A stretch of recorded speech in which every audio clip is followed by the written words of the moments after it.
અંકલેશ્વરની સેંગપુર પ્રાથમિક શાળાના 320 વિદ્યાર્થીઓને રોટરી ક્લબ ઓફ તરાસાડી કોસંબા અને કલા મંદિર જ્વેલર્સના સંયુક્ત ઉપક્રમે યુનિફોર્મનું વિતરણ કરવામાં આવ્યું હતું. રોટરી ક્લબ ઓફ તરાસાડી કોસંબા અને કલા મંદિર જ્વેલર્સના સંયુક્ત ઉપક્રમે સેંગપુર પ્રાથમિક શાળા ખાતે યુનિફોર્મ વિતરણ કાર્યક્રમ યોજાયો હતો. કાર્યક્રમ અંતર્ગત શાળાના આશરે 320 જેટલા વિદ્યાર્થીઓને 2 જોડી યુનિફોર્મનું વિતરણ કરવામાં આવ્યું હતું.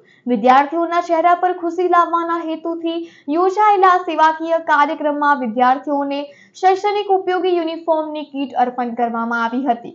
સેવાભાવી સંસ્થાઓ દ્વારા કરવામાં આવેલી આ પહેલને શાળા પરિવાર અને વાલીઓ દ્વારા આવકારવામાં આવી હતી.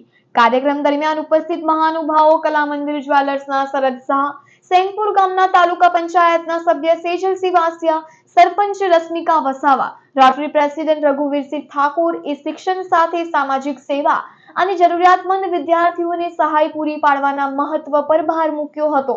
કાર્યક્રમના અંતે શાળા પરિવાર દ્વારા રોટરી ક્લબ ઓફ તરાસાડીના કોસંબા તથા કલા મંદિરનો આભાર વ્યક્ત કરવામાં આવ્યો હતો.